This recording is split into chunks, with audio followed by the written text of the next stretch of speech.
Bienvenidos a Clave 45, donde las conspiraciones existen.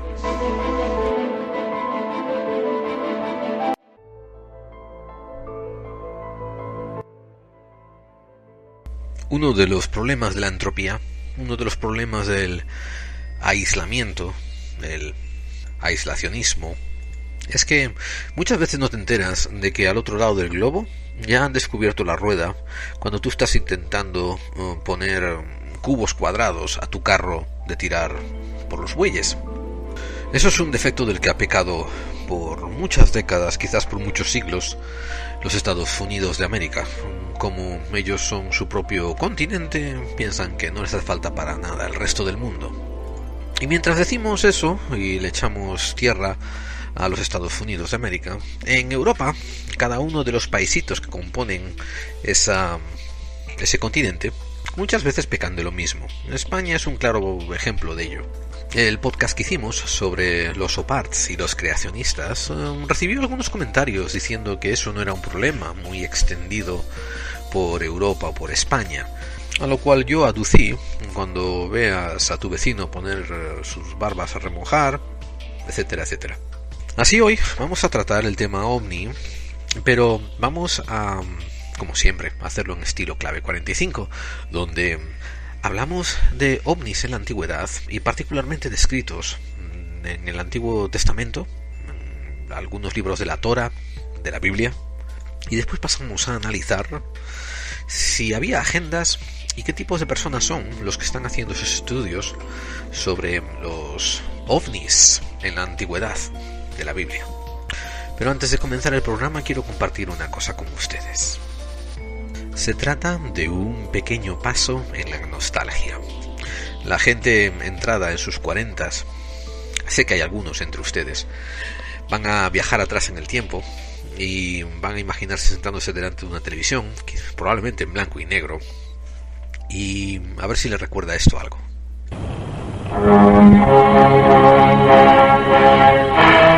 Ezequiel vio la rueda. Esta es la rueda que dijo que vio. Estos son los objetos voladores no identificados que la gente dice que ha visto hoy en día. Son una prueba de que nos visitan civilizaciones de otros planetas. Si no, ¿qué son?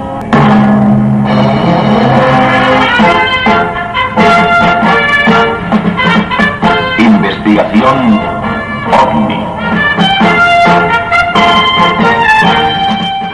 Bueno, eso sí, no vamos a acusar a los programas de televisión de los 70 de ser soterrados y sutiles. Veamos, si no son pruebas de que nos visitan de otras galaxias, ¿qué son? A ver. Producto de haber comido setas que no tenías que haber comido. Lo que ocurre cuando te da una insolación y bebes vino picado y vas caminando muchos kilómetros al sol. Un prototipo de una nave secreta que tus fuerzas aéreas están probando. Unos gallumbos derrapados que se soltaron de la cesta de la bar y ahora están volando por el aire a unas alturas inusitadas. Un pájaro mutante que creció cerca de Chernobyl. Un método de visita de una entidad de otras dimensiones, interdimensional. Un dron venido de otro tiempo. Las explicaciones son muchas y variadas. No sé por qué decir, si no son pruebas de que nos visitan de otras galaxias, ¿qué puede ser? Acabo de decirte 5 cosas que se me acaban de pasar por la vena izquierda del cerebro. En fin, eran los años de 1977, 79. Bien, la fecha en particular no es lo importante. Era una serie televisiva norteamericana que se titulaba, creo que era Investigación Libro Azul, y aquí la titularon Investigación OVNI, obviamente.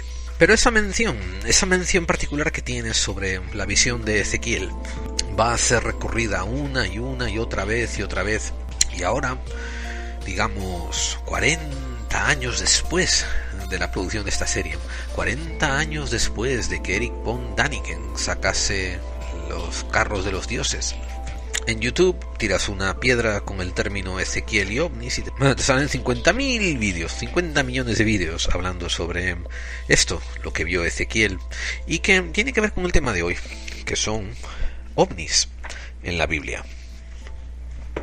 Así que ante todo les voy a agradecer que estén aquí conmigo un miércoles más, si me están escuchando desde TD Radio, y un jueves más, si me han descargado nada más salir en la plataforma de iVoox, en el canal Clave 45.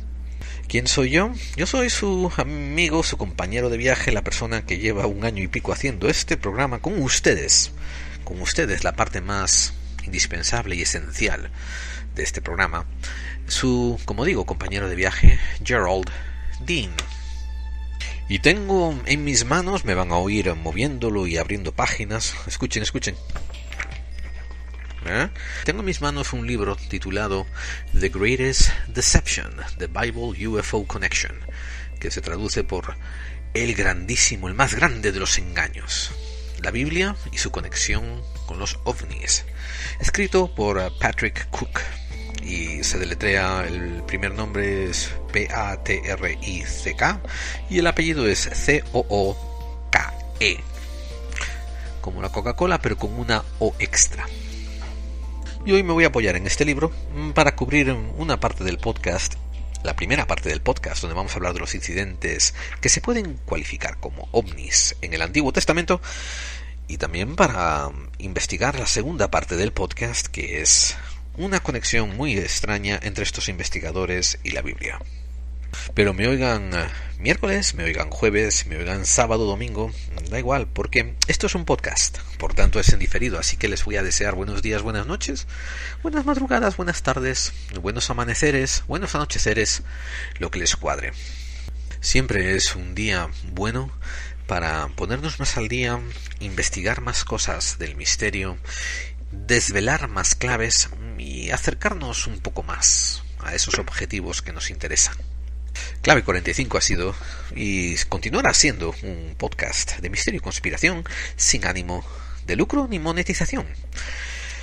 Yo invierto mi tiempo y lo único que espero es que ustedes usen esta plataforma para hacer un poco de comunidad, para intercambiar sus ideas, para hablar, para exponer las cosas que les preocupan y para comunicarse conmigo, y a la vez que se comunican conmigo se comuniquen entre ustedes. Nuestro correo electrónico es laclave45@mail.com. Nuestra web es clave45.wordpress.com. Nuestro Twitter es @laclave45. Nuestro Facebook es clave45 y estamos en TDLD Radio todos los miércoles a las 10 de la noche, hora peninsular española. Gracias a Pedro Girón y a todo su equipo de Tertulias de lo Desconocido Radio por darnos un espacio en su parrilla de programación. Y recuerden, las vías de contacto están escritas debajo de la descripción del programa de iVoox, así que si no les dio tiempo a escribirlas, pues pueden entrar en el canal de Clave 45 en iVoox y encontrarlas ahí, leerlas, usarlas, y eso, escríbanos, pónganse en contacto con nosotros, déjenos saber qué les pareció el programa. Vamos a comenzar, amigos, que tenemos muchísimo que cubrir.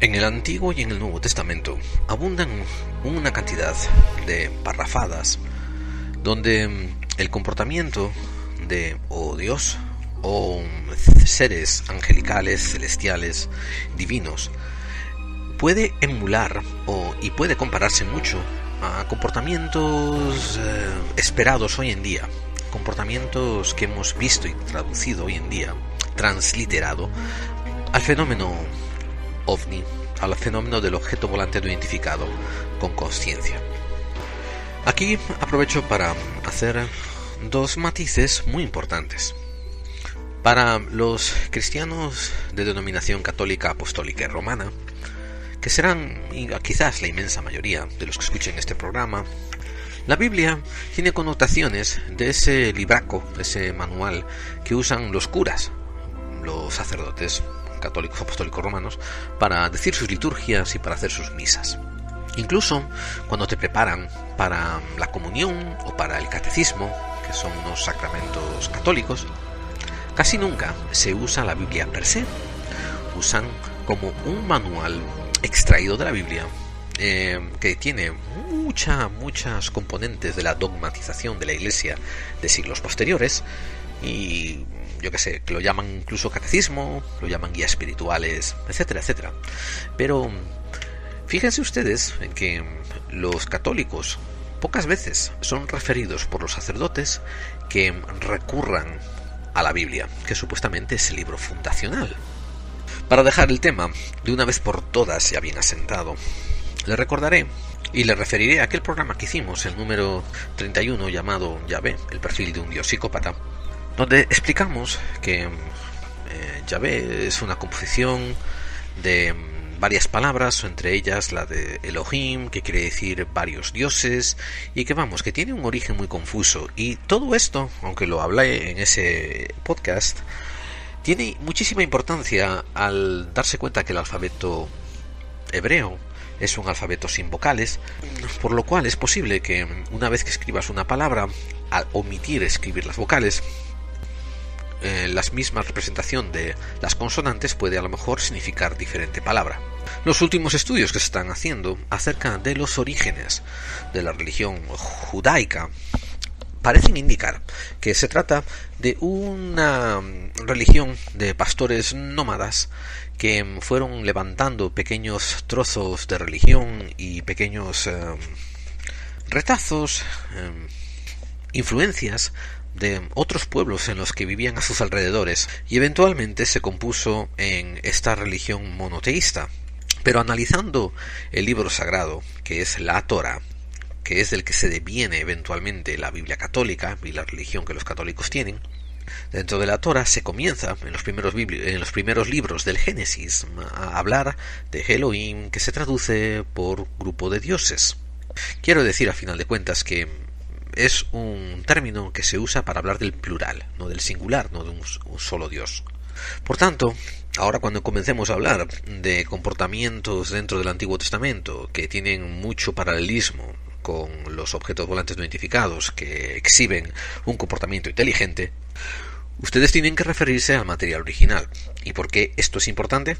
Porque este material original, el de la Torá, ha sido el que después eventualmente pasa a formar parte de su propia cultura, de la cultura que usted ahora mismo está viviendo, de la cultura que usted, sin darse cuenta, al yo referirme a España en particular, es una cultura que es un amasijo de pueblos autóctonos, más o menos, porque autóctono no es nadie, pero pueblos autóctonos de la península ibérica del año 2000 y 3000 a.C., que después reciben influencias cartaginesas, después reciben influencias fenicias, después reciben influencias romanas, después reciben influencias godas, después reciben influencias arábicas y musulmanas, después, en fin, se hace el mejunje que es hoy en día la península ibérica, a pesar de que la gente solamente quiera mirar a los últimos 50 años o 40 años y decir que somos españoles. Decir español es una premisa muy difícil de catalogar. No solamente nuestro bagaje étnico, sino también el bagaje cultural viene completamente salpicado por el catolicismo, tanto el que se introdujo en la península ibérica a partir del segundo siglo después de Cristo, en nuestra era, tanto como el que se impuso después cuando fue la supuesta reconquista. Bien, eso es el contexto, por lo que es importante saber de dónde vienes para enterarte de dónde estás y saber a dónde vas a ir. Si ustedes son de países latinoamericanos, pues tendrán un bagaje parecido pero más complejo, porque seguramente tienen unas raíces aún más autóctonas y dispares que las europeas españolas, pero que después se le echaron encima la conquista de 1500, las masacres, las exterminaciones, las esclavitudes, también los mestizajes, porque aunque quieran pintar de muy malos siempre a los españoles, una cosa que hay que darles crédito es que tuvieron muchos menos remilgos que los otros conquistadores de otros países en mezclarse con la gente autóctona. Muchas veces le bromeo a mis amigos hispanos cuando dicen ustedes nos robaron el oro y nos mataron a todos. Les digo, hoy no, amigo, si hubieran venido los ingleses de verdad que os hubiéramos matado a todos. Pero como fueron los españoles, le robamos el oro, sí, pero también nos acostamos con ustedes, ¿eh? Y claro, ahí levantarán la ceja y dirán, no sé qué sería peor. Pero en fin, ironías y sarcasmos aparte. El tema que estamos hablando es sobre estos comportamientos extraños de ovnis en la Biblia. Las nubes son un tema recurrente en el Antiguo Testamento donde se refleja la potestad de Dios, de Yahvé, y después su comportamiento anómalo. Los pasajes que yo les voy a leer para reforzar los puntos que estoy haciendo no son de una Biblia española, son de hecho de unas traducciones literales de Torah hebrea al inglés, y del inglés lo estoy traduciendo al español, pero técnicamente la fuente que estamos citando es supuestamente una fuente un poco más pura. Así que disculpen si yo les cito el pasaje del capítulo y ustedes van y abren una Biblia que tengan en casa y no encuentren exactamente literalmente lo que yo les estoy leyendo, pero verán que más o menos resumido es así. Pues con referencias entonces a nubes, nos encontramos en el Éxodo, en el capítulo 16, versículo 10, que dice que aconteció en aquellos tiempos que Aarón, que es el hermano de Moisés, habló a la congregación de los hijos de Israel, y cuando todos miraron hacia la vastedad del desierto, oh maravilla, la gloria de Dios se les apareció en una nube. Y la traducción de la gloria de Dios, de hecho, viene de la gloria de los Elohim, de los dioses, se les apareció en una nube.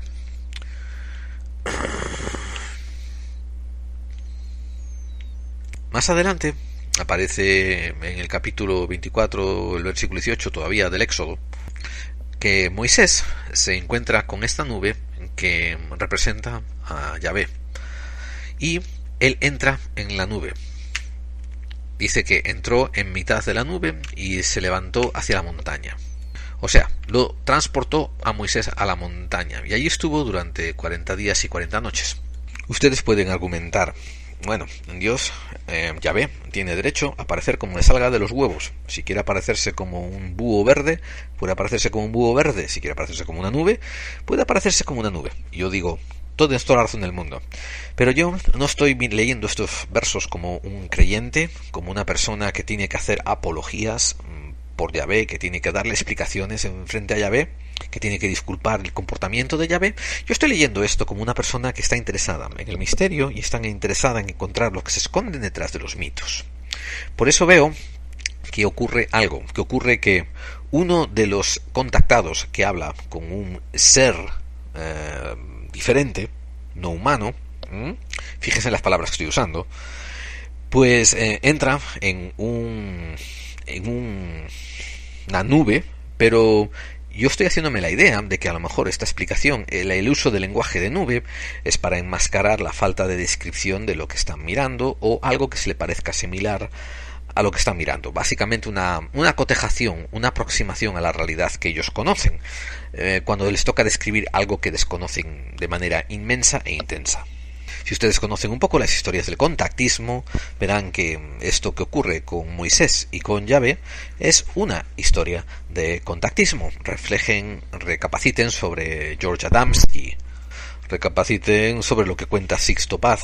Durante la mayor parte del Éxodo, la nubecita esta, pues sigue apareciendo y comportándose de una manera inteligente y deliberada. También en el Éxodo, en el capítulo 34, el versículo 5, se dice que Dios descendió en su nube y se quedó ahí, y proclamaron la gloria de Dios y la gloria del nombre de Dios. O sea, nubes por todas partes cuando se trata del Éxodo.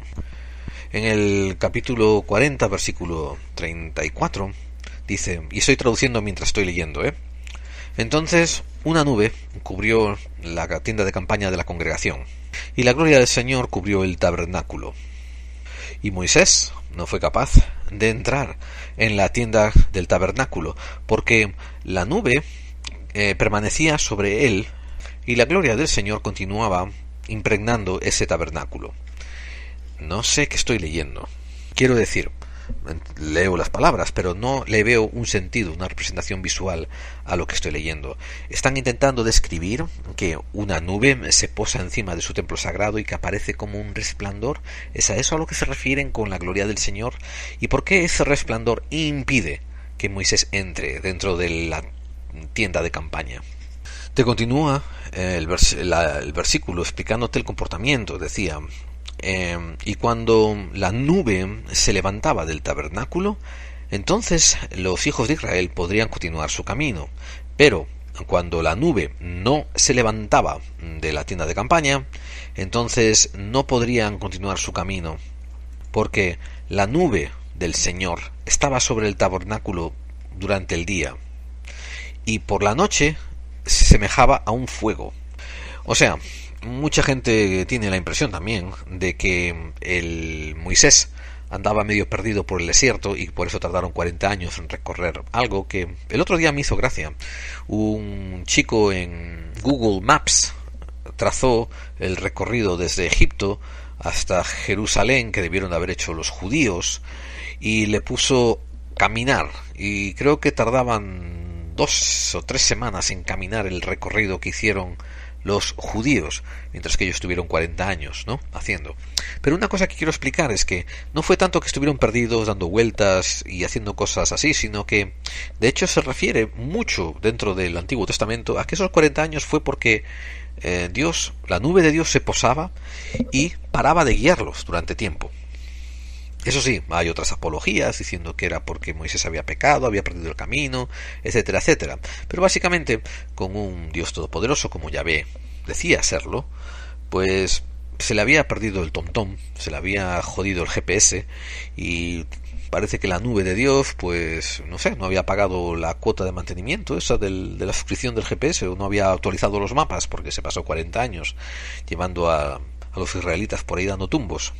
Pero si no cuestionamos tanto su haz de guía y su dirección, tengan en cuenta que hay una nube que se comporta inteligentemente y que los israelitas le asignan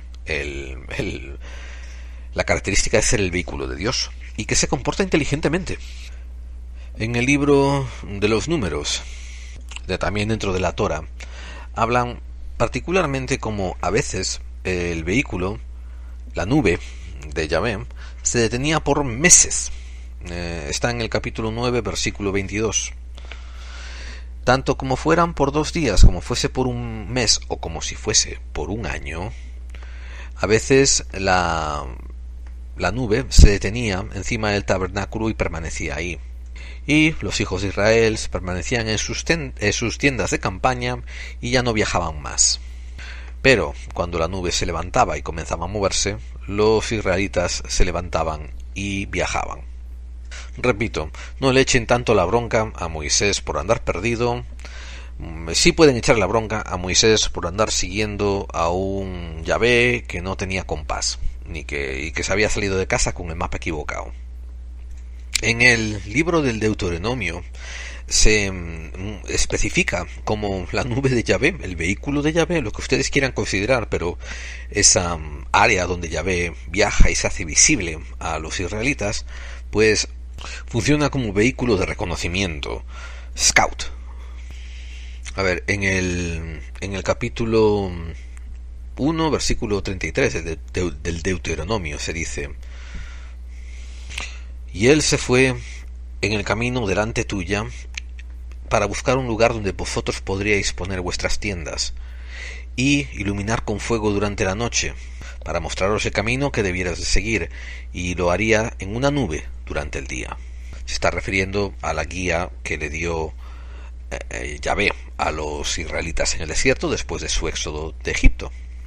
Y continuamos con referencias a través del Antiguo Testamento, de los libros de la Torah. En el libro de Job, ese personaje que, si ustedes no saben bien, se trata de un fiel que ama a Dios y que le reza y que hace todo lo que tiene que hacer, pero una noche de juerga, Yahvé se junta con su antagonista, que los católicos después lo tradujeron por Lucifer o Satanás, pero así no es como está descrito en la Torah, sino su antagonista. Y el antagonista se pone a tentar a Dios y a joderle, y le dice, sí, Job te quiere mucho porque te portas bien con él, pero si lo putearas vas a ver cómo se caga en ti. Y viene un libro muy interesante para masoquistas, donde se ve como Yahvé le hace todas las putadas del mundo imaginables al pobre Job, desde ponerle lepra, darle enfermedades, hasta hacer que se le mueran los hijos y que todo el mundo lo abandone y pase por la más abyecta pobreza. Pero no pasa nada. Al final del capítulo, como Job sigue siendo un buen israelita y alabando a Dios y diciendo es muy bueno a pesar de las putadas que me están haciendo, dicen que Yahvé dice se acabó, ya me he piado de él y le voy a devolver todo lo que di con creces. Esto sin tener en cuenta que una esposa es irreparable, me refiero. Esto quiere decir que, por Dios, si se te muere la compañera de tu vida o el compañero de tu vida y no dices simplemente bueno, ya está, dentro de un mes me caso con otro y todo perfecto, se me llena ese vacío que tengo. Al menos la gente sana, no lo hace así. Ni qué decir tiene con los hijos, otra pieza irreparable, ¿no? En fin, no vamos a hablar tanto del sadismo de Yahvé, sino de las nubes en las que viaja este sádico. Pues en el libro de Job se habla sobre cómo tiene un párrafo muy pequeñito en el capítulo 26, versículo 9, que dice: echó hacia atrás la faz de su trono y desparramó su nube enfrente a él. Y los traductores dicen que el término echó hacia atrás la faz del trono quiere decir que lo mantuvo en la oscuridad, que lo cubrió con secretismo. Y eso sí se le añade el hecho de que desparramó la nube enfrente de él. Después están las referencias a la comida que hace caer de los cielos. En el libro de los Salmos, en el capítulo 78, versículo 23, dice: con su pensamiento le dio órdenes a las nubes que había sobre nuestras cabezas, y abrió las puertas de los cielos, y hizo que llovieran maná sobre nuestras cabezas, y que nosotros las comiéramos. Y nos ofreció también el maíz de los cielos. El hombre comió la comida de los ángeles. Yahvé le mandó carne para que se saciaran hasta que quedaran llenos. Aquí los traductores se comportan de manera diferente, porque donde dicen que comieron la comida de los ángeles se usa el término llamado abir, que quiere decir los fuertes. Supongo que es un poco de licencia poética. También en los Salmos se habla de manera ya más directa de las nubes como carrozas o vehículos. En el 104, versículo 3, dice: ¿quién tiende las vigas de su habitación en las aguas? ¿Quién hace de las nubes sus carrozas? ¿Quién camina como si tuviese alas sobre el viento? Y bueno, se refiere a Yahvé. En el libro de las Lamentaciones, en el capítulo 3, versículo 44, dice también: tú te has recubierto con una nube, para que así nuestras plegarias no puedan pasar y llegar a ti. Se está refiriendo también a Yahvé. Otra referencia a nubecitas. O sea, no es que yo esté obsesionado con nubecitas, ¿eh? En el Éxodo, una vez más, en el capítulo 19, número 9, dice, y el Señor le dijo a Moisés: oh, fíjate, que llego a ti en una nube espesa, para que la gente sepa cuando hablo contigo y que crean en ti para siempre.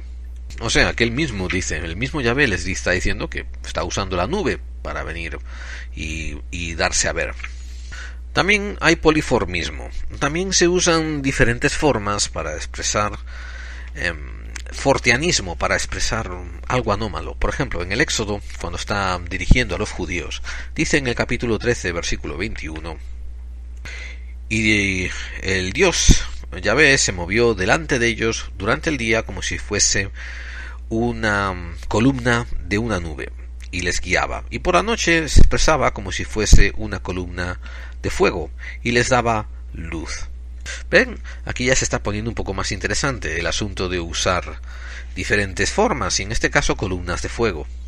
En el capítulo 14, versículo 24, el vehículo de Yahvé pasa a ser un poco más beligerante. Dice: y ocurrió en aquellos días que por la mañana el Señor Yahvé miró a las huestes de los egipcios a través de las columnas de fuego y su nube. Y esta mirada y esta manera de mirarlos atemorizó a los egipcios. ¿Es esta nube el trono de Yahvé? Y lo pregunto porque después hay referencias al trono de Yahvé en otros capítulos, en las Crónicas, en Job, en los Salmos, en Isaías, en Jeremías, etcétera, etcétera. Hay referencias al trono de Yahvé. En el libro de Isaías se dice, en el capítulo 6, versículo 1, se dice: y en el año del rey Uzía, cuando el rey Uzía murió, también vi a nuestro Señor Yahvé sentado en su trono, alto, alto y alzado sobre los cielos, y su estela llenaba el templo. Quizás tiene algo que ver con lo que dice en Isaías 66, versículo 1, que dice: esto dijo el Señor, el cielo es mi trono, y la tierra es mi reposapiés. ¿Dónde está la casa que me habéis construido? ¿Dónde está el sitio para que yo descanse? Hay otras interacciones entre los objetos volantes asignados carácter sagrado y los humanos. Por ejemplo, en el libro de los Reyes nos cuentan cómo unas carrozas de fuego se llevan al profeta Elías. En el libro de los Reyes, en el capítulo 2, versículo 11, dice: y ocurrió por aquel entonces, y ha sido comentado y ha sido dicho, que apareció una carroza de fuego con caballos de fuego, y que apartó el camino con sus llamas, y el profeta Elías subió en un remolino de viento hacia los cielos. En el libro de Zacarías, en el capítulo 6, versículo 1, dice: y me di la vuelta y levanté mis ojos, y, oh maravillas, vi que había 4 carrozas que salían de entre 2 montañas, y las montañas parecían que estaban hechas de bronce. Una parte que no nos debe dejar de sorprender es la siguiente incongruencia forteana, y esto pertenece a lo que hablamos en el capítulo anterior del daimonismo simbiótico, del forteanismo antinatural. Escuchen, resulta que aquí tenemos suficiente constancia de que Yahvé se aparece como columnas de fuego, y durante la noche como columnas de fuego, durante el día como una nube guía que guía. Pero en el Éxodo, en el capítulo 3, versículo 2, cuando deciden hablar con Moisés, se le aparece como si fuese una zarza ardiendo. Y ese es el término que se traduce modernamente como el de la zarza ardiendo. La traducción más literal sería un arbusto ardiendo, un arbusto flameante. Y uno se pregunta: vamos a ver, ¿no te estás apareciendo como columna de fuego? ¿No te estás apareciendo como nube voladora? ¿Qué incongruencia es esta de ahora aparecerte como un arbusto que está en llamas? Porque después, si saltan también al capítulo 9 del Éxodo, todo esto en el Éxodo, del capítulo 9, versículo 23, resulta que dicen que Moisés estira su mano y con ello estira su vara, y las estira hacia el cielo. Y entonces el Dios Yahvé mandó truenos y granizo, y una línea de fuego que corrió por todo el suelo. Y mientras esta línea de fuego corría por todo el suelo, el Señor Dios hizo llover granizo sobre todo Egipto. O sea, desde un punto de vista objetivo y no interpretativo, parece ser que hay una arma geodésica desde el cielo, en plan satélite, que puede cambiar y modificar partes del clima. Dentro del Deuteronomio, este Yahvé sigue jugando a representarse con el fuego. En el Deuteronomio capítulo 4, versículo 36, dice: y desde los cielos Él nos hizo oír su voz, se refieren a Yahvé, para que nos diera instrucciones. Y sobre la tierra descendió un gran fuego, y dentro de ese fuego se oyó la voz de Dios hablar.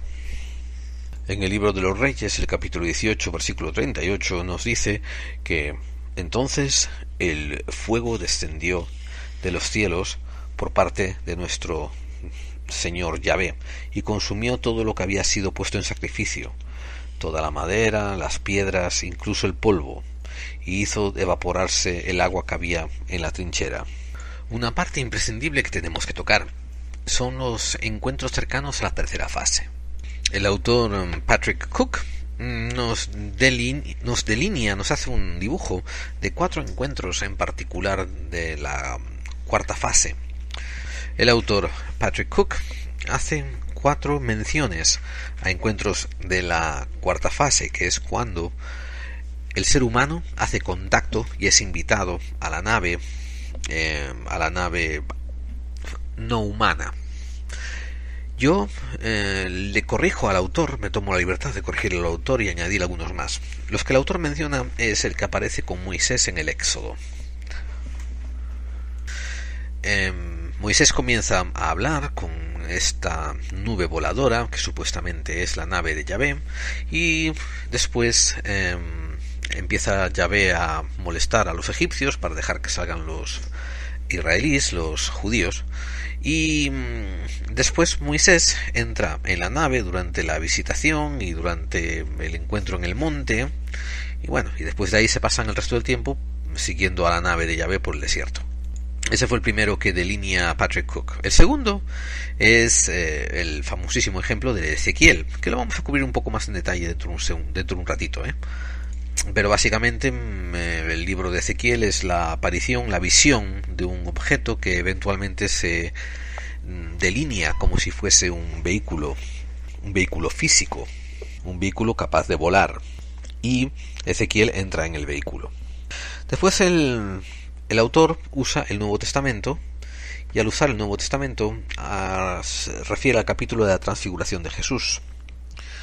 Esto quiere decir que hubo un encuentro donde había los 3 apóstoles con Jesús y apareció un supuesto vehículo que estaba deslizándose sobre sus cabezas y 2 figuras que descienden y hacen cambiar la apariencia de Jesús. Y por último, él argumenta que el libro de la Revelación, el libro del Apocalipsis de Juan, tiene mucho que ver con visiones dentro de un vehículo no humano.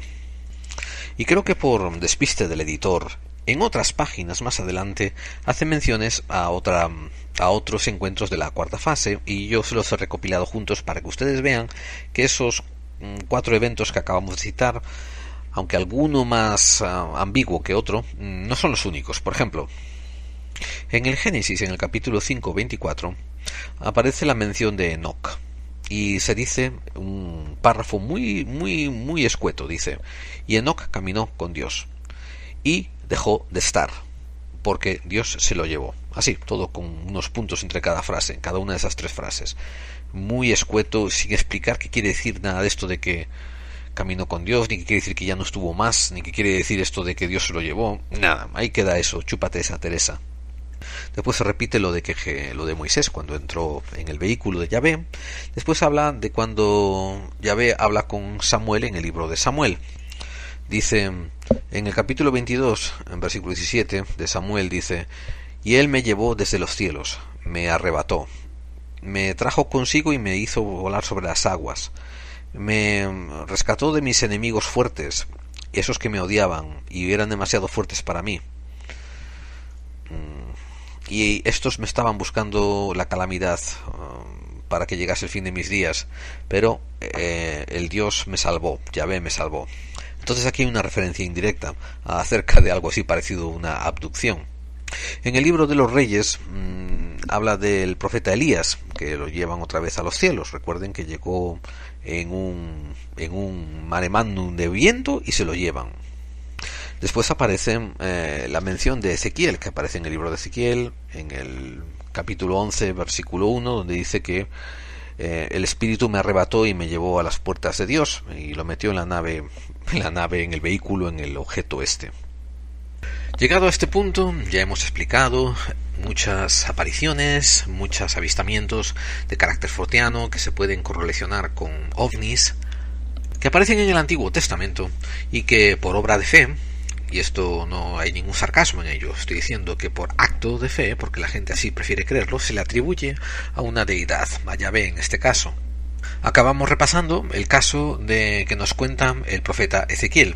Voy a intentar narrar y leer brevemente lo que se dice en el libro, para así brevemente por encima y y poniendo algunos matices. Vamos a ver.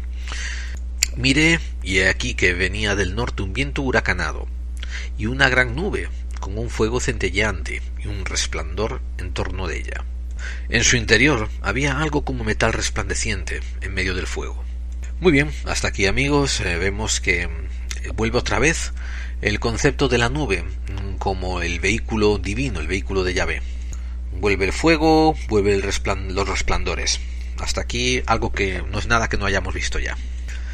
De su interior aparecía una forma de 4 seres vivientes. Y añado yo, y aquí es cuando se empieza a poner extraña la narración de Ezequiel. Él continúa diciendo: el aspecto de ellos tenía la forma de un hombre, pero cada uno tenía 4 caras y 4 alas. Sus piernas eran rectas y sus pezuñas eran como pezuñas de becerro que centelleaban como bronce bruñido. Debajo de sus alas, a sus 4 lados, tenían manos de hombre. Los 4 tenían sus caras y sus alas se juntaban unas con otras, y cuando se desplazaban, no se volvían, sino que cada uno se desplazaba de frente hacia adelante. Como mucha gente puede analizar, todo esto puede perfectamente encajar dentro de una mente enfebrecida o una mente fantasiosa. Hasta aquí lo admito, excepto un detalle. Cuando ustedes escuchan estos detalles forteanos, extraños, de lo abnormal, y encuentran estos pequeños detalles que son chiquitos, son nimios, son muy pequeños, pero le dan mucha fuerza al relato, como por ejemplo cuando ven a un encapuchado caminando por una carretera, pero se fijan en que no tiene pies, en que hay una separación entre el final de su tallar y el suelo. Esos son los detalles en que sorprenden.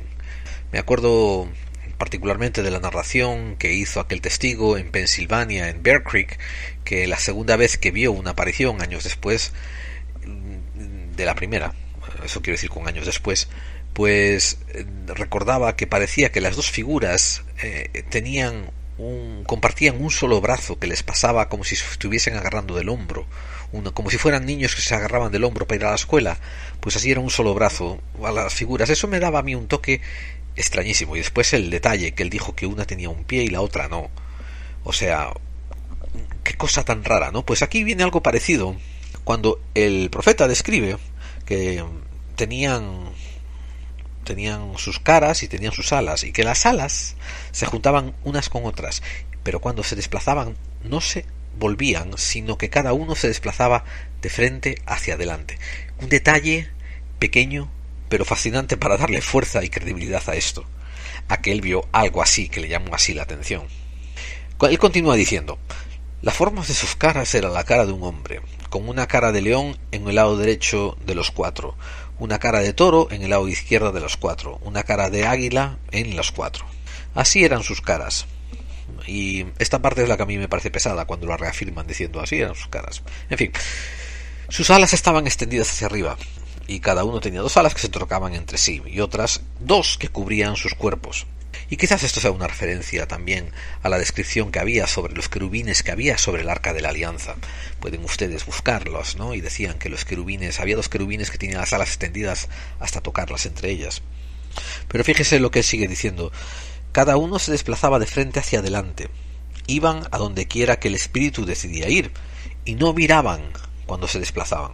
Bueno, en medio de los seres vivientes había algo como carbones de fuego encendido que se desplazaba como antorcha entre los seres vivientes. El fuego resplandecía, y de él mismo salían relámpagos, y los seres iban y volvían como si fueran relámpagos. Y mientras yo miraba a los seres vivientes, he aquí que había una rueda en la tierra, junto y al frente de cada uno de los seres vivientes, y la forma y el aspecto de las ruedas era como crisólito. Las 4 ruedas tenían la misma forma y aspecto, y estaban hechas de maneras que había una rueda dentro de otra rueda. Cuando se desplazaban, lo hacían en cualquiera de las 4 direcciones, y no viraban cuando se desplazaban. Otro punto interesante acerca del movimiento. Sus aros eran altos y aterradores, y los aros de las 4 ruedas estaban llenos de ojos alrededor. Y el relato continúa y es largo y extenso, y es muy detallado, es muy interesante de leer desde el punto de vista ufológico. Hay mentes muy racionales, y ojo, yo les doy bastante crédito, que proponen explicaciones que tienen que ver con la antropología y con la cultura del momento en la que Ezequiel está viviendo. Por ejemplo, te aseguran que Ezequiel es un profeta hebreo que estuvo con su pueblo cautivo en la tierra de los caldeos en ese momento, y que como era sacerdote pues empezaba a desesperarse al ver que su pueblo empezaba a integrarse en la cultura caldea y empezaba a compartir y a perder su religión por la de los caldeos.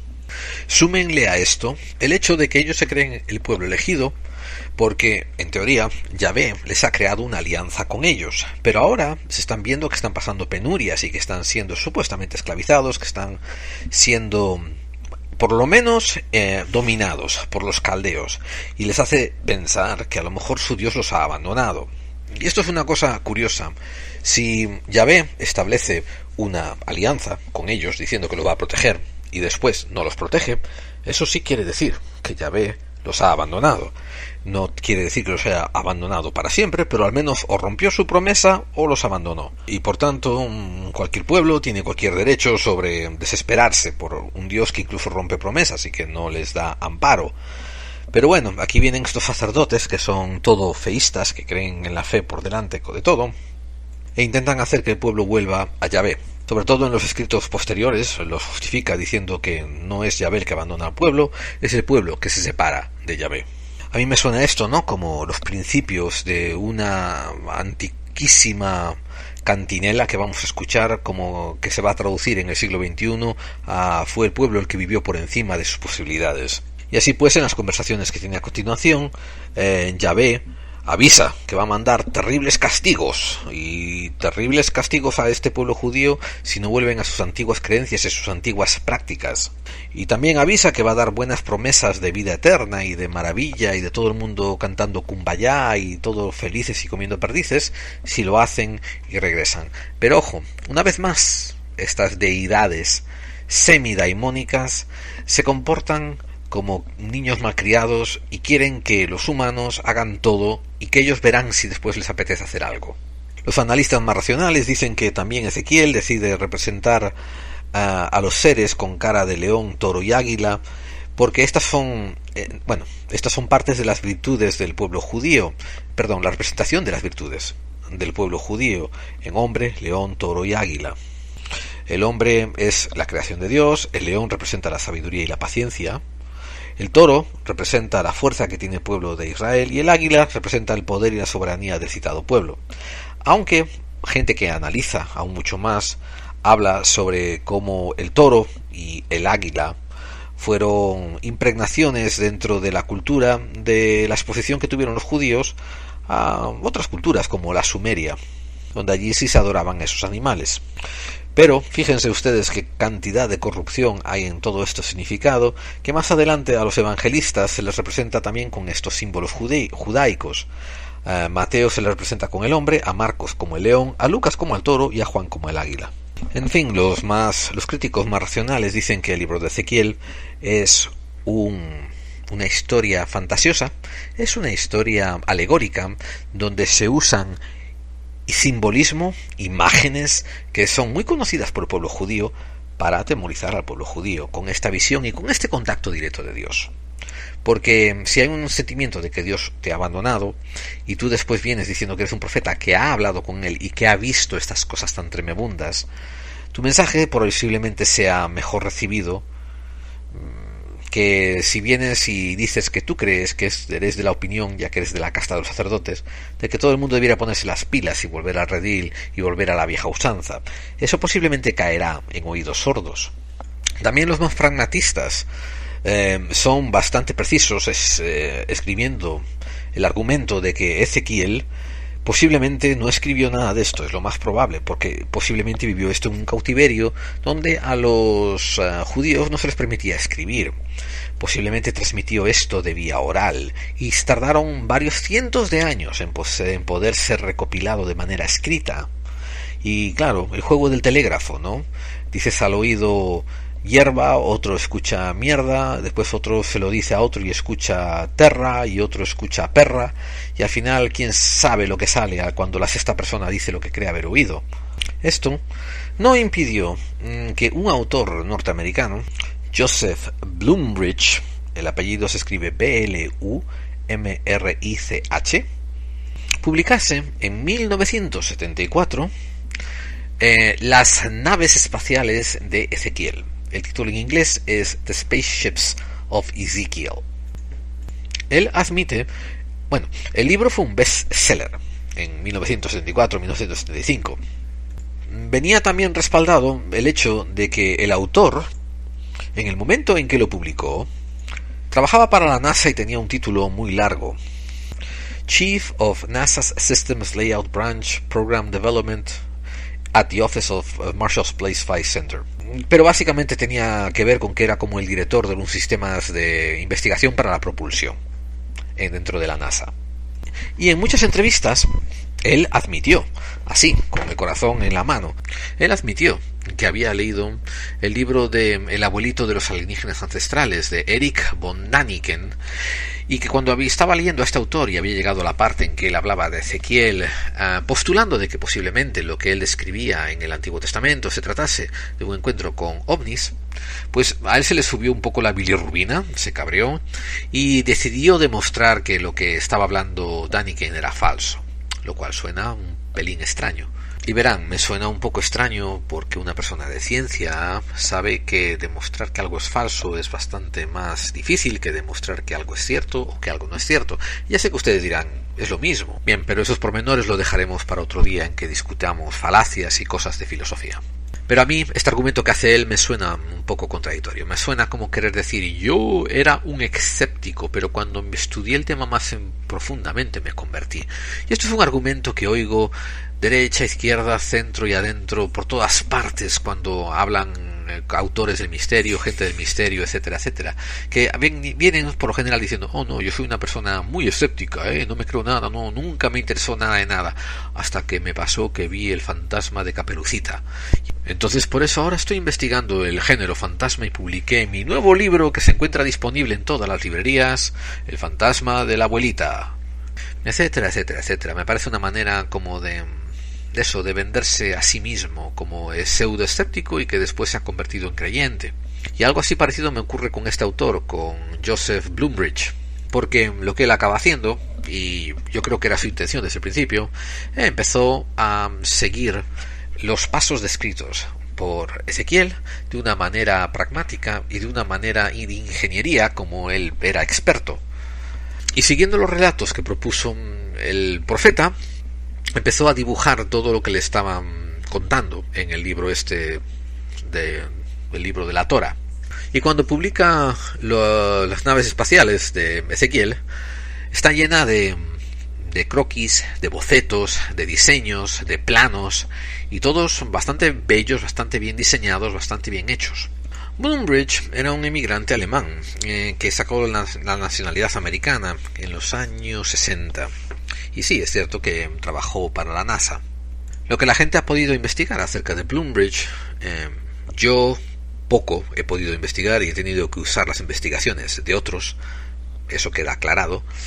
Lo que otra gente ha podido investigar acerca de Blumrich asocia de que él no era particularmente religioso, aunque era de denominación católica. Ahora, en Estados Unidos de América, la denominación católica son las menos militantes y las menos vociferosas de todas las denominaciones cristianas. Son las más tranquilitas, en otras palabras. Quizás esa y la protestante. Y a todas trazas ocurren dos vertientes. Parece ser que o bien Blumrich empezó de verdad, como dice él, queriendo negar a Däniken y después se convirtió en un proponente de los alienígenas ancestrales, o en mitad de querer refutar la teoría de Däniken se dio cuenta que a lo mejor podía vender más libros si se ponía de parte de Däniken. Eso se lo dejo a su albedrío, aunque les advierto, es probable que les cueste mucho encontrar este libro.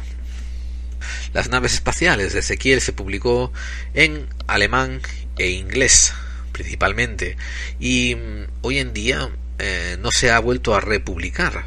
Entonces, que yo sepa, se tiene que comprar en plan librerías de segunda, tercera, cuarta mano, y es un libro que cuando alguien lo encuentra no lo vuelve a revender. A mí me pasaron un PDF por allá por el año más o menos 2000, por 2002, y lo leí Y está interesante. Se nota que es un ingeniero que literalmente está haciendo lo que hizo Schliemann cuando encontró Troya. O sea, está leyendo lo que Ezequiel escribe, lo que Ezequiel narra, y él lo está poniendo con lápiz y papel lo mejor que puede representarlo. Y es muy interesante de ver, amigos. No creo que pruebe mucho. Esto se pone más bien en el nivel de los indicios, no tanto como de las pruebas. Entonces a alguna gente lo que escribió Bloombridge le puede servir para decantarse más o menos por pensar que estas visiones deídicas, estas visiones sagradas, pues tendrían que ver a lo mejor con un componente ovnílogo, de UFOs, de ovnis. Yo soy una persona un poco pragmática, y esto es una pequeñísima sección de mi opinión. A mí lo que escriba la sobre esto, lo otro, sobre Yahvé, Jehová, sobre lo que sea, los calcetines que tenía puestos el día en que se le escapó un pedo, o sea, me da igual, tiene poca relevancia, porque apenas trasciende en el mundo real, en el mundo habitual, en el día a día de todas las personas cotidianas. Y B, es esquiva, es una realidad que intenta esconderse, es una realidad que dice, no te voy a enseñar mi cara, pero cree en mí, estoy ahí, y de vez en cuando hace alguna jugarreta para que a alguien se le crucen los cables con lo que acaba de ver, pero de enseguida desaparece y no deja huella y no permite que se corrobore científicamente. Una cosa que he descubierto hace mucho tiempo es que para fe prefiero apoyar mi fe, prefiero otorgar mi fe al mejoramiento del hombre, del ser humano, al mejoramiento personal, tanto del individuo como de la comunidad, y no dárselo tanto a dioses ausentes, como les dicen, absentee landlords, que son estos terratenientes que vienen de vez en cuando a cobrar el alquiler.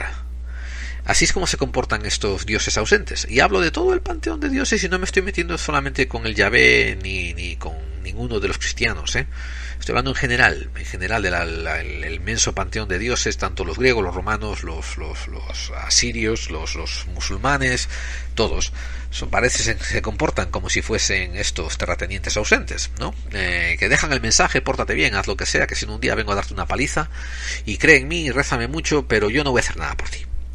Los apologistas van y dicen, no, es que hace todo, es que te susurra al oído palabras bonitas sin que te des cuenta, etcétera, etcétera, etcétera, etcétera, etcétera. Hay otros que incluso van más allá y hablan de milagros, de ángeles y de milagros de que te hacen ver cosas que si no fuera por la intervención de Dios o la intervención divina no podrías ver.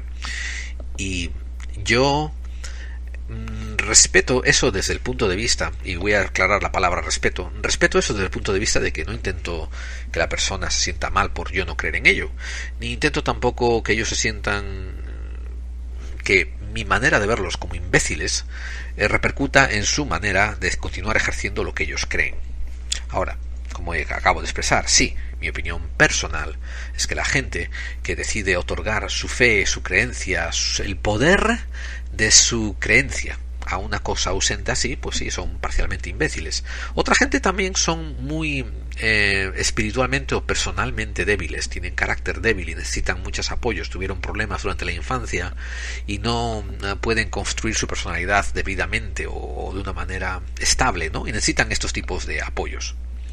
Pero para acabar el editorial diré que creo firmemente en que tienes que encontrar las cosas por tu propio paso, tienes que encontrar el camino por tu propia senda, tienes que caminar el camino que te toca andar, y que muchas veces te sentirás solo, muchas veces te sentirás arrollado, te sentirás que las cosas van en contra de ti, y ahí es donde tienes que aprovechar esas oportunidades para crear tu propia fuerza y no convertirte en un ser humano que lucha contra corriente, un ser humano violento que quiere pelear contra el mundo para imponer su voluntad, sino un ser justo, un ser balanceado, un ser que se da cuenta de que tiene que sobrepasar un montón de penurias y un montón de imposiciones, tiene que alzarse por encima de esas manos que intentan empujarte para que te quedes siempre doblegado, y encontrar tu propio término medio, y encontrar tu manera de salir de la caverna de Platón.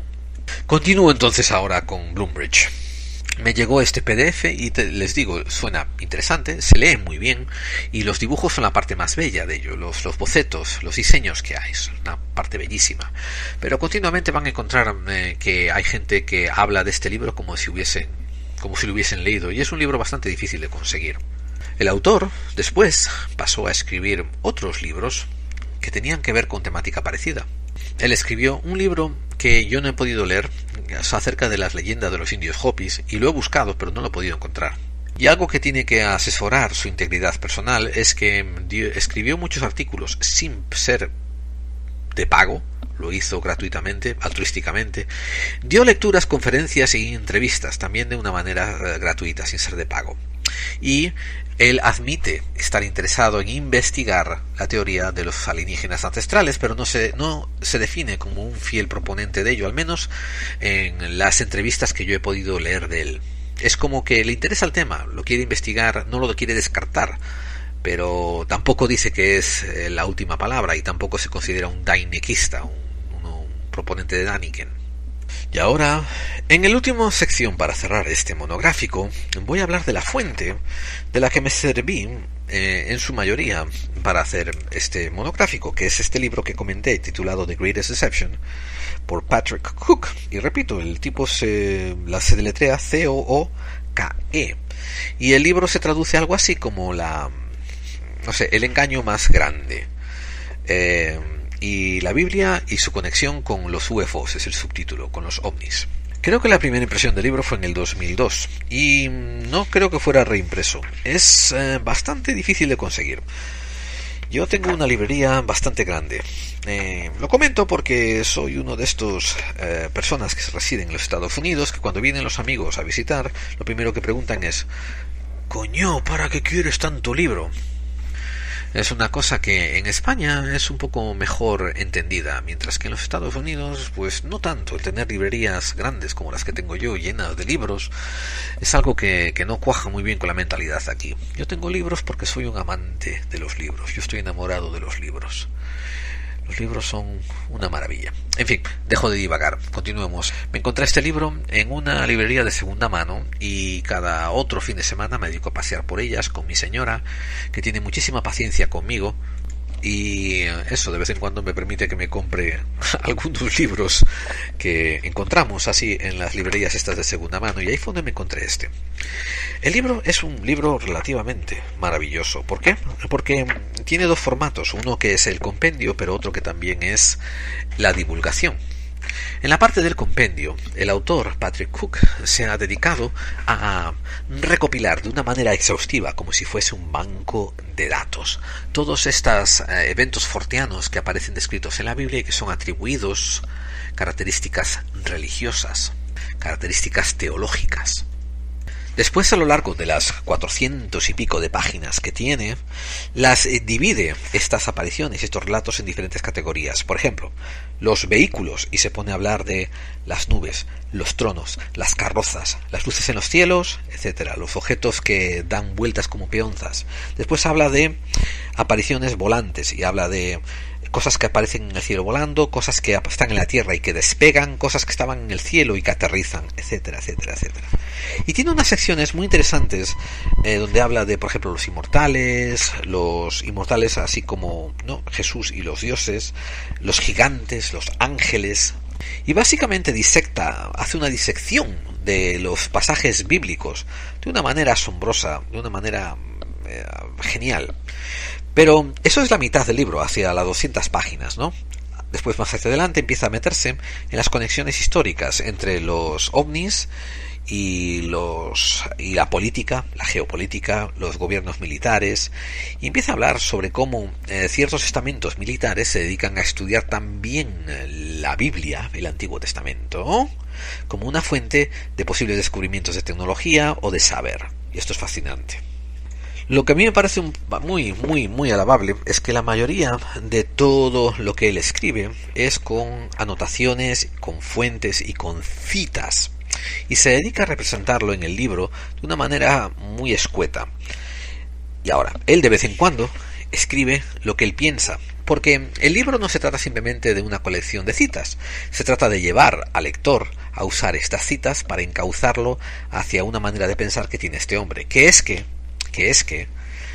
lo que él opina a final de cuentas es que hay unos alienígenas que se enmascaran como dioses y que han estado posando como dioses a través de los siglos, y que hoy en día una parte de los estamentos gubernamentales creen que pueden ponerse en contacto con ellos y negociar a nuestras espaldas. Lo que él viene a decir, básicamente, el Patrick Cook, es que una parte del gobierno está usando los fondos que nos cobran a todos los ciudadanos, cada uno de su país, para así crear como un gobierno secreto en la sombra que va a negociar con estos extraterrestres que han estado posando como dioses, y van a hacer pactos secretos que seguramente no nos convengan a la mayoría de la gente, a nuestras espaldas. Todo esto mientras nos mantienen en la más absoluta oscuridad, porque ellos quieren preservar el conocimiento para ese grupo especial de representantes del gobierno en la sombra. Pero el libro, por ejemplo, habla sobre cómo el que llegó a ser presidente, Gerald Ford, en su carrera como senador en 1966, pone una cita donde dice que él presta atención y credibilidad al fenómeno OVNI. También habla como Robert Kennedy, cuando era senador, también daba testimonio de que pertenecía a un club de investigadores de ovnis. El presidente John F. Kennedy tiene una parrafrada que aquí la escriben en 1963, donde habla sobre alienígenas. Después habla sobre también lo que dijo George Bush sobre ovnis. O sea, tienen un montón de citas, y todas son constatables, ¿no?, que indica que sí, que es cierto, que hay cierta conexión. Habla también de Jimmy Carter, de Dwight Eisenhower, en fin, tiene unas conexiones muy interesantes, unas citas para establecer que sí, que dentro del gobierno hay intereses por estudiar mucho más este fenómeno. Investigando un poco sobre el autor, nos encontramos que es un personaje relativamente interesante, con mucho interés en religión, pero que no se decanta por ninguna denominación en particular. De hecho, él mismo se califica como un teólogo autónomo. Sí ha contribuido a varias boletines de diferentes denominaciones religiosas, aportando sus teorías y sus contribuciones acerca del fenómeno de alienígenas ancestrales y de la usurpación de la deidad por alienígenas. Y ha producido varios vídeos que no creo que se encuentren mucho en YouTube, pero quizás sí, no sé, no he buscado, sobre espíritus en el cielo y ovnis y los dioses volantes. Apareció en el programa Coast to Coast, un programa famosísimo de misterio, que a mí me parece de mucha menor calidad que, por ejemplo, Cuarto Milenio, o Milenio 3, para no decir, Milenio 3 siendo un buen referente, ¿no? Pero sin embargo que los americanos es muy famoso, porque la verdad los pobres no tienen demasiadas opciones. Sin embargo, lo que sí he encontrado son muchos artículos de diferentes denominaciones creacionistas, y aquí se pueden referir ustedes al podcast que sacamos hace solamente 2 episodios. Bueno, muchos de estos creacionistas, incluso creacionistas de Tierra Joven, que se dedican a pelear contra el señor Cook, y bueno, lo ponen de patas arriba, lo ponen verde, y siempre desde un punto de vista personal, siempre desde el punto de vista de la creencia, se ponen a combatir con él como si estuviesen contrastando pruebas de una ecuación, cuando esto se trata de puntos de vista sobre indicios. Voy a acabar este monográfico explicando un punto interesante. Los creyentes dicen que tú puedes leer el Antiguo Testamento, el Nuevo Testamento, etc., para así, a través de interpretaciones, de discusiones, del estudio de él, intentar entender mejor a Dios y acercarte a Dios. Y eso me parece excelente, me parece una cosa muy loable. Pero yo veo que hay gente que es también suficientemente perspicaz e inquisitiva y usa las mismas páginas del Antiguo Testamento y el Nuevo Testamento, etcétera, para investigar sobre el concepto de estos relatos teniendo que ver con alienígenas y con viajeros de otros planetas en otros tiempos. También me parece muy interesante. Pero lo que me molesta, para mí, a nivel personal, lo que a mí me molesta, lo que no me sirve, es comenzar con una presuposición y después intentar encontrar todas las maneras de poder reforzar esa presuposición. Un ejemplo que doy. Yo creo que cuando hay tormenta, los gatos salen de la tierra como florecitas de verano, y así es como aparecen gatitos nuevos. No sé nada acerca de la reproducción mamífera, no sé nada acerca de la reproducción sexual, etcétera, etcétera. Y yo empiezo a sospechar y creo que así es como aparecen gatos en el mundo. Y entonces empiezo a usar la Biblia, empiezo a usar la Torah, empiezo a usar las Upanishads, empiezo a usar cualquier cosa que me venga a mano para reforzar estos indicios en los que yo ya creo. Bien, así es como funciona Daniken, así es como funciona George Sokolus, así es como funcionan muchísimos de estos de proponentes de alienígenas ancestrales que han conseguido sacar un buen provecho del National Geographic y están vendiendo documentales a troche y moche. El nivel de su investigación es: yo creo que esto ha ocurrido y voy a llenar todo de indicios diciendo que yo tengo razón. A mí, cuando leo la Biblia, voy por otros derroteros. Leo que esto no tiene sentido, no tiene coherencia, y me están pidiendo los que creen que ejercite fe y ejercite mucha disonancia cognitiva para tragar esto, y yo no estoy dispuesto a hacerlo. Yo lo agarro, lo leo, y lo que leo todo esto es fortianismo, sociopatía y comportamiento daimónico y fortiano. A mí esto es lo que me lleva, y no porque yo crea en el daimonismo, no porque yo crea en las cosas fortianas, ni porque crea en las cosas así ilógicas y el misterio, sino porque lo que se describe en estos libros sagrados, particularmente la Torah, que nos ha llegado a nosotros por nuestra adopción e inserción dentro del cristianismo actual y el catolicismo, todo lo que se escribe dentro de la Torah, pues es fortiano para mí, es sin sentido, muchas veces es contradictorio, es incongruente el decir que Dios te quiere dar libre albedrío, pero que después te va a andar a palos si no le obedeces. El exigir que le sigas sus preceptos, si no te va a mandar plagas y castigos, etcétera, etcétera. El comportamiento que ya hemos hablado del Jehová, este sociópata, ¿no?, que nos describen en el Antiguo Testamento. Pero sí me vale para hacer lo que acabo de hacer con ustedes, que es un repaso de eventos extraños, fortianos, antinaturales, eventos un poco inexplicables que la gente decide enmascarar como eventos religiosos. Bien, y hasta aquí el Buscando Claves de esta semana. Continuamos con el resto del programa. Clave 45, donde las conspiraciones existen. FBI, están detenidos.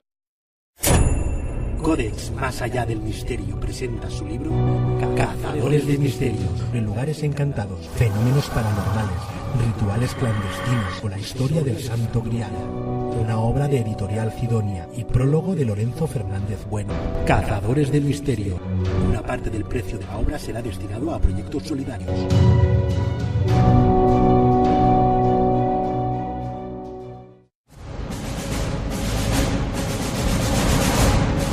TD LD Radio. Except for the sound of tubular bells.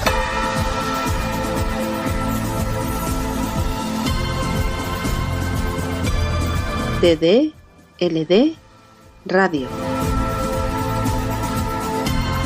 ¿Estás preparado?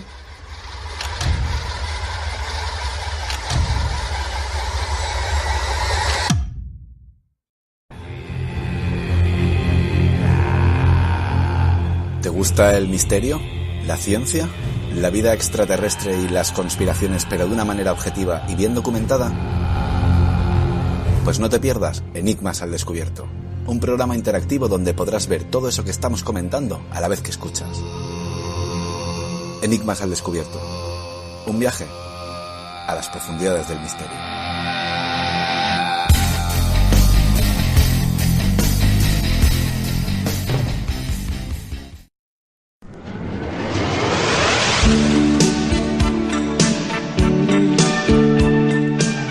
Aquí os traigo esta canción, que es una maravillosa representación de algo bastante bueno de los años 80 de españoles, titulada Un Alien Divino, de Germán Copini. Germán Copini es un cantautor, un vocalista, un compositor, nacido en Santander, pero que es reconocido como gallego. Se arraigó en Pontevedra, particularmente en la ciudad de Vigo, y comenzó su trayectoria musical con el grupo punk archiconocido y requete famoso en el mundo punk de Siniestro Total. Después inició una corta carrera pero muy exitosa en el grupo pop funk nueva media llamado Golpes Bajos, y una vez que acabó ahí hizo una carrera en solitario. De esa carrera sale esta canción, Un Alien Divino, de su disco El Ladrón de Bagdad.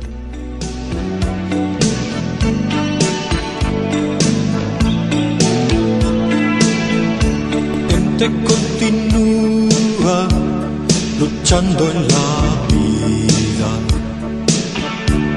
la gente se viste, mas por dentro envolvemos el alma en un traje a medida. La gente persiste en tener alegría. La gente asegura que mañana será finalmente su gran día.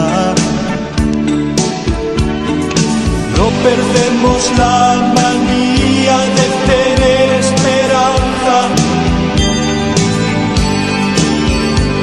Que el Dios de nuestra infancia nos venga a enseñar otro lugar más allá.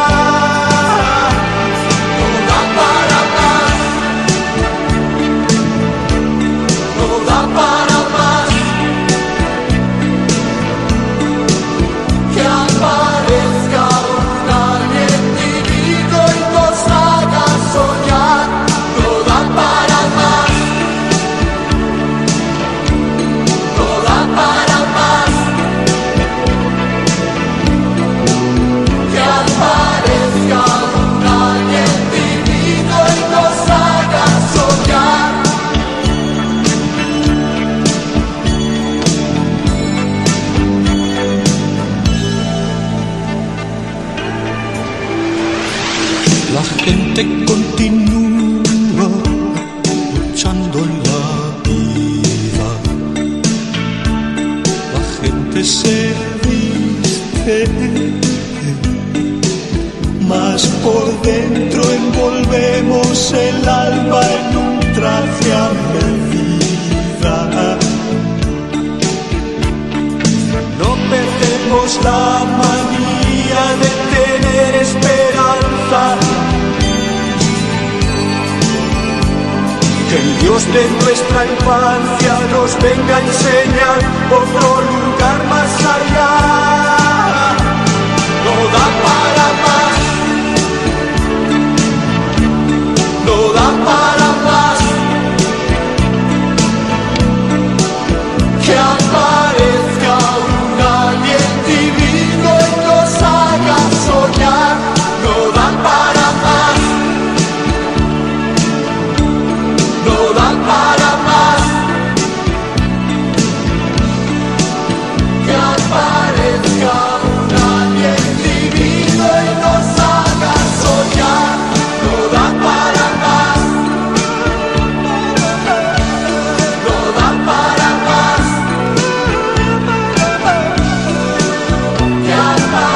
aparezca un alien divino y nos haga soñar. No da para más. No da para más. Que aparezca un alien divino y nos haga soñar. No da para más. No da para más. Que aparezca un alien divino.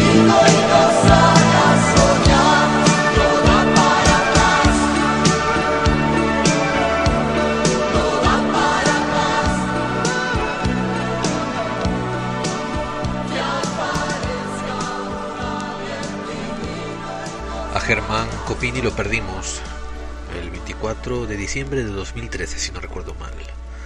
Después de una larga bueno, no sé si larga, pero sí dura batalla contra cáncer. En un futuro inminente tendrá otras aportaciones que traeremos en este programa, porque un músico de su categoría, en fin, lo merece y engrandece todo a lo que acompaña a él. Te guste o no su estilo, te guste o no su obra, hay unos apuntes que quizás debieras saber para ganar el respeto a este artista. Comenzó su andadura musical con un grupo punk llamado Siniestro Total. Tenía pensado extraer algunas de sus actuaciones e injertarlas en algunos de mis programas hablando sobre misterios en la luna, etcétera, programas que tuviese que ver con el espacio. ¿Por qué? Por su canción irreverente Me pica un huevo, donde la última estrofa dice: me he apuntado de astronauta, a ver si así suena la flauta. Hemos llegado a la 1 un poco antes de la 1. Al salir al exterior, vuelvo a sentir ese picor. 100 millones de espectadores y yo sin poder rascarme los cojones. Y es que me pica un huevo, no sé qué voy a hacer, no sé qué puedo hacer. Bis, bis, bis. Era poesía de la calle de los años 80. Y como dije, tenía pensado meterlo a cuento de algún programa que tuviésemos que hablar sobre la luna. Pero la razón por que les digo que este cantante merece muchísimo respeto es porque después de la etapa de Siniestro Total, muy exitosa, pasa a hacer el grupo Golpes Bajos, que son un cambio melódico. Y aquí es donde vengo a decirles, sáquense el sombrero, porque intenten ustedes decirme algún cantante pop de los años 70 a los mediados de los 80 que fuera capaz de cambiar de género y en el cambio se hiciese aún más famoso en el segundo género que en el primero, a la vez que era altamente reconocido y venerado en los dos. Porque Golpes Bajos fue toda una sensación en España en los años 80.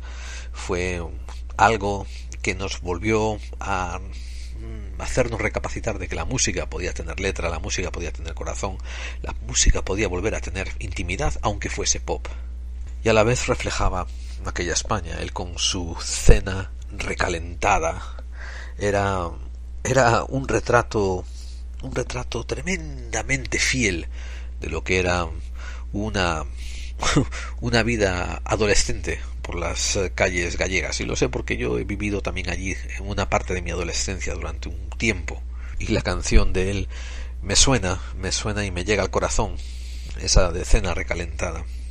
Pero las más famosas, la del aislamiento, de no mires a los ojos de la gente, la de los tiempos están cambiando, cuando dice que hay malos tiempos para la lírica, y una que es altamente desconocida pero altamente íntima, tendré que salir algún día.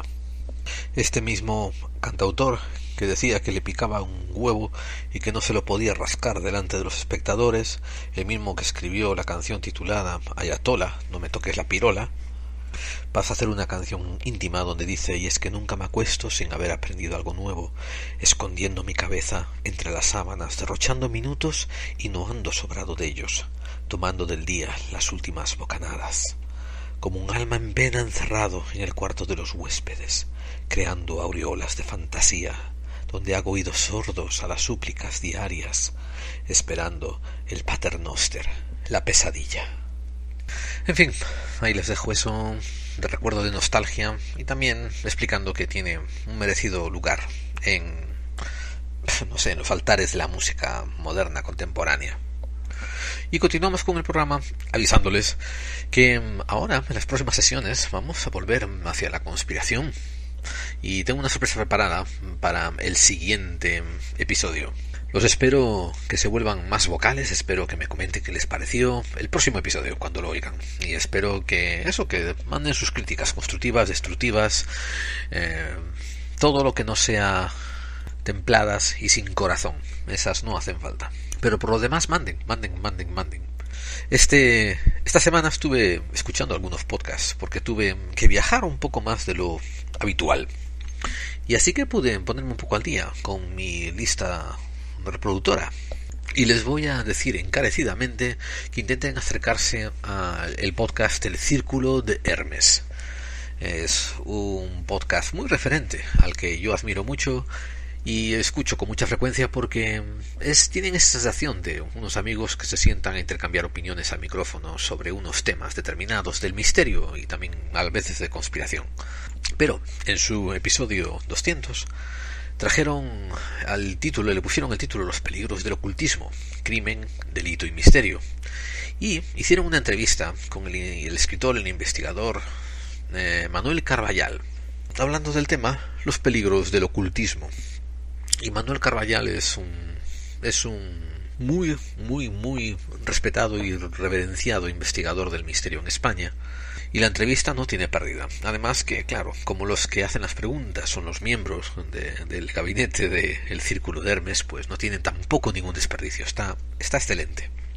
Otro podcast que aprecio y que estoy suscrito y que tengo mucho cariño es el de Una breve historia de todo, donde Quique y María nos hacen sus increíbles, compactos resúmenes, pero muy detallados, sobre antropología, cultura, sociedad, en fin, unos análisis buenísimos, y en su programa 10 lo titularon Dioses y diosas creadoras.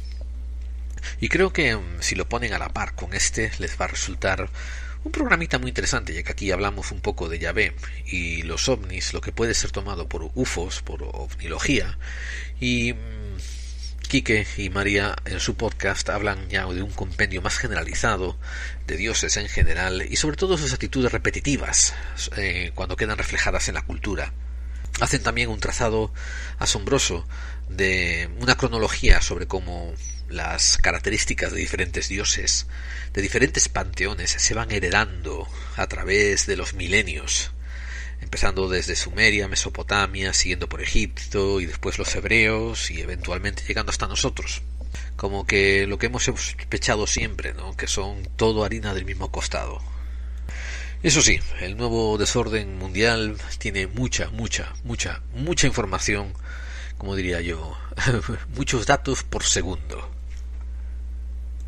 Y por último también voy a hacer una recomendación a un programa de conspiraciones que a mí me queda muy cercano al corazón. Se trata de los chicos de El Nuevo Desorden Mundial. Creo que sacan episodios cada 2 o 3 semanas, y en el episodio número 92 a mí me gustan todos los que hacen, ¿no? Lo que pasa es que algunos los puedo recomendar con la conciencia más clara que otros. Muchas veces son bastante subjetivos en sus opiniones, ¿no? Y eso sí, ellos lo dejan claro, que permiten, que están esperando que todo el mundo llegue a sus propias conclusiones, ¿no? Y haga sus propios análisis, lo cual, claro, está muy bien. Pero aún así, la línea a veces editorial que tienen, ¿no? Tiene muchos prejuicios y van en ciertas direcciones que, vamos, a mí me gusta oírlas de todas formas. Como he dicho yo en algunos programas ya varias veces, yo casi, nunca puedo aprender nada de gente que piensa igual que yo. Cuando oyes opiniones de gente que piensa diferente a ti es cuando de verdad se te despierta la materia gris y empiezas a pensar. Pero este episodio que sacaron, el 92, además de traer muchísima información, como hacen ellos siempre, los encontré mucho más balanceados, mucho más nivelados, y vamos, que en este episodio puede que apelen, puede que le tengan un poquito de gusto, de sex appeal, puede que se hagan más digeribles para una audiencia más grande. Así que eso, si no los conocen, les recomiendo que les echen una ojeada. Recuerden que todas estas recomendaciones las tengo en la página web, que así aprovechamos para dar las vías de contacto rapidito. La página web está en clave45.wordpress.com. Vayan al menú de los podcasts, encuentren y ahí en la descripción de los podcasts va a haber unos enlaces a estos que hemos recomendado, así no tienen que moverse locos buscándolos. Aunque el buscador de iVoox es bastante específico, y si ponen lo que yo les acabo de decir como los títulos de los podcasts, pues seguro que los encuentran a la primera. Y recuerden que nosotros salimos por TDLD Radio todos los miércoles a las 10 de la noche, hora peninsular española.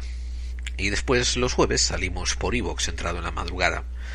Y nuestro correo, mándenos cosas a laclave45 @mail.com.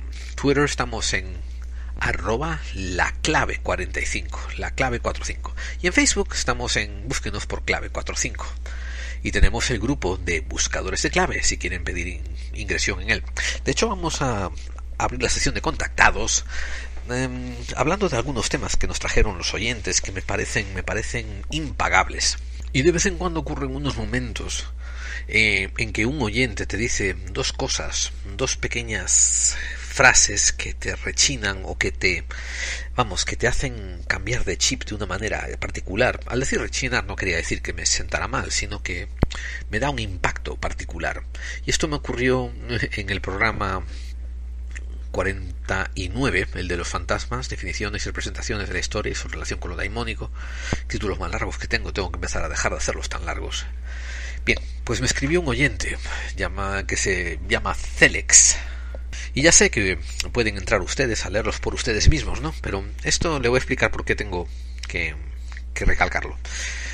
El oyente Celex dice: mucha información he oído varios podcasts sobre fantasmas, pero nada que ver con tu programa, Gerald. Me gusta mucho escucharte, y cada vez que sacas un nuevo podcast. En el trabajo fui el único que escucha este tipo de cosas. En mi lugar de trabajo es un campo abierto, en las cosechas de fresas. Si tienes idea de cómo es, sabrás bien de lo que te digo. Cuando pongo el play a clave 45, te oyen alrededor de 30 personas. Por cierto, estoy en California, Estados Unidos, y desde aquí te digo que gracias por todos los programas que nos has regalado a todos los oyentes de clave 45. Quizás le dedicarás un programa completo a solo la aparición de la Virgen de Guadalupe. Mucha gente ha muerto en el camino, conocido como el peregrinaje a la Basílica, y hay muchas cosas ahí que no me cuadran. Verán, sí, Celex, va a haber un programa en donde vamos a hablar muy en detalle sobre la Virgen de Guadalupe, aunque no estoy seguro si será un monográfico, probablemente sí. Pero ahora, gracias por tu comentario, Celex, y ahora al resto de los oyentes quiero decir que el trabajo del campo en California, sobre todo recogiendo fresas, es un trabajo tremendamente arduo. Y tener un oyente que de repente pone la radio y me imagino a 30 recolectores, ¿no?, teniendo que escucharme a mí, pues me llega la humildad hasta la punta de las orejas y me hace sentirme muy responsable y muy pequeño, muy indigno de este pequeño comentario. Me sienta como uno de los más inmensos halagos que me han hecho nunca. Y aprecio que digan: no, me encanta tu programa, me has ayudado a esto, me ha ayudado al otro, etcétera, etcétera. Todo eso lo agradezco, pero esta cosita tan pequeña, ¿no?, de que una persona vaya a un campo de trabajo, sobre todo una cosa tan ardua como es esto de trabajar en el campo en los Estados Unidos, y yo ser una de esas voces que salen por la radio. Bueno, en fin, me cambia la perspectiva, ¿no? Me hace decir, tengo que tener cuidado con las cosas que digo para no ofender a gente, o para no molestar a gente, o no perder a gente tan buena y que admiro tanto. Así que un saludo para ti, Celex, un saludo para todos tus compañeros de labor. Y sí, me voy a poner las manos a la obra y voy a preparar algo más especializado sobre lo de la Virgen de Guadalupe, porque particularmente creo que la audiencia también es de España, ni siquiera la conoce tanto como de otros lugares de Latinoamérica. Comenzaré comentando que nuestro amigo David Novella nos escribió a través de Facebook y nos hizo un glorioso, un muy espléndido ofrecimiento. Nos ofreció la música de su grupo. Estamos contentos de decir que aceptamos humildemente su proposición. Como es una cosa muy asequible, pues le hemos comprado el álbum porque es muy barato, 2 euros, y lo pueden encontrar en theultratumba.bandcamp.com. Eso sería decir theultratumba.bandcamp.com. Por si acaso van a encontrar una reseña en la descripción del programa con un enlace a donde pueden ir y comprar lo que está disponible. No lo usamos en este programa, no creo que lo usaremos en el siguiente, no estoy 100% seguro, pero empezaremos a meterlo y le daremos crédito cuando sea oportuno. Así que muchas gracias, David Novella, muy apreciado, y muchas gracias por semejante ofrecimiento. Sí les pedí a todos ustedes la semana pasada, a través de Facebook y a través de Twitter y otros medios de comunicación, que por favor me mandasen por correo electrónico sus experiencias, a lo que les ha ocurrido en el campo de lo forteano y lo campo fantasmagórico. Si alguna vez tuvieron algunos visitantes de dormitorio, alguna experiencia así que de algo inexplicable, pues que por favor me lo enviaran al correo electrónico. Y ya expliqué que no iba a leerlos, no iba a hacerlos públicos, pero estoy intentando recopilar información sobre este temario y eventualmente quizás si haga algo entonces me pondré en contacto con ustedes y les diré el plan. Pero por ahora me interesaría eso, en que me mandasen la información si quieren compartirla conmigo, porque, repito, estoy recopilándola, me parece interesante por ahora. Eso, por ejemplo, fue lo que hizo Israel78. Pueden entrar ahí en la página de comentarios y leer lo que él escribió, que fue un incidente muy interesante, ¿no? De como visitante de dormitorio, de presencia fantasmal, algo de ese tipo. Y después vino nuestro amigo revolucionario, que se mostró bastante pragmático, ¿no? y muy atinado. Dijo: para mí el fenómeno fantasma no tiene otro origen que experiencias hipnogógicas o hipnopómpicas vinculadas a muertes de personas cercanas. Luego las distintas religiones lo interpretan como de una manera u otra. Modernamente los charlatanes que se autodenominan parapsicólogos malinterpretan otros fenómenos distintos y así pues creando confusión. Y vamos, por favor, amigos de Clave 45, yo me suscribo bastante a este comentario de revolucionario, aunque voy a matizar un detalle. La manera en que lo ha expresado, decir que la gente confunde experiencias hipnogógicas e hipnopómpicas, ¿no?, por otras cosas, lo creo. Pero creo que también hay un porcentaje, que es el que me enfoco, que es distinto y que no se adhiere a esto, y que es ese que refleja las culturas populares a través de los siglos y siglos y siglos de historia. Y esa es la parte que a mí me interesa investigar un poco más.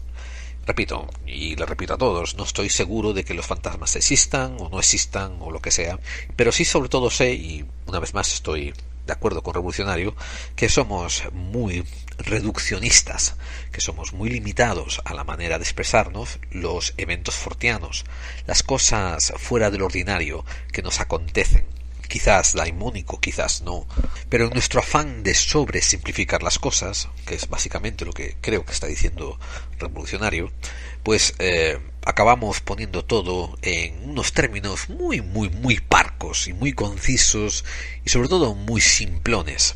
Y nuestro amigo Bocafuego nos hizo un análisis minutos por unos minutos, ¿no?, sobre cosas que comentamos en ese episodio, bastante gracioso de leer. Y respondieron bastante al comentario que les hice, la pregunta que les hice sobre si debiéramos de contemplar cambiar el formato o si les gustaría más que fuese de una manera u otra, o sea, más corto pero mejor producido, o quizás más largo y peor producido pero con más monográfico. Y la mayoría de ustedes han dicho la inmensa mayoría han dicho que le gusta tal como está.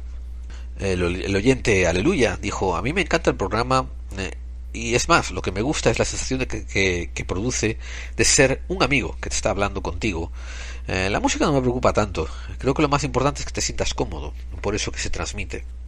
Y en fin, le doy gracias porque sí, así es como intento hacerlo y así intento que salga, que es básicamente esto: juntarme con gente con similares inquietudes, juntarme con gente que quiere saber de esos temas de la manera en que yo lo estoy expresando y abrir la puerta al diálogo. Y imaginarnos que estamos juntándonos con una taza de café, un vaso de cerveza, lo que ustedes quieran, un vasito de agua y hablamos de esto, ¿no? Y hablamos de tú a tú, con raciocinio, intentando encontrar claves, intentando acercarnos un poco más a la verdad y separando el trigo de la paja.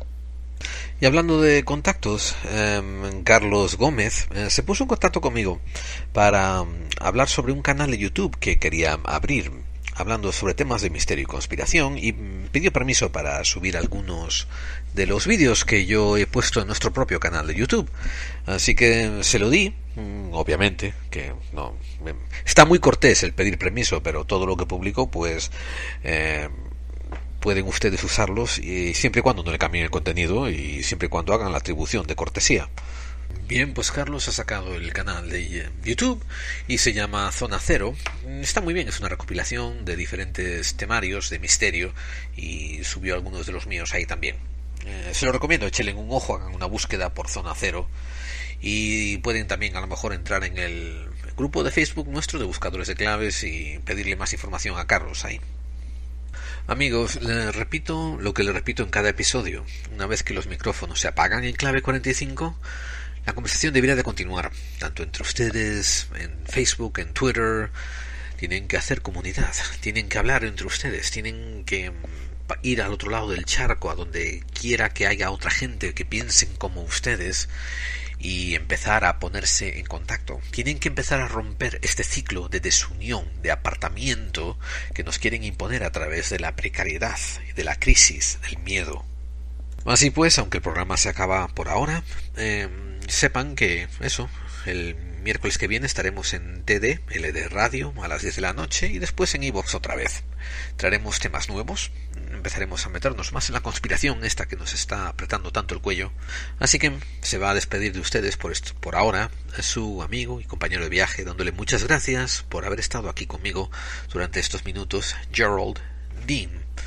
Y también voy a darle las gracias a estos becarios que semana tras semana permiten que yo los abuse de la manera en que los abuso y los despida después de que me hayan dado lo mejor de sí y los fuerce otra vez a reingresar las listas del paro. Comenzaremos por nuestra becaria que hizo las funciones de Masterchef y nos preparó unas comidas deliciosas, aunque acabamos dando cuenta, ¿no?, de que eran todas comidas vegetarianas a final de cuentas, y bueno, ahí fue cuando tuvimos que decirle adiós, pero de todas formas nos despedimos de ella dándole muchas gracias a la señorita Belén Gena.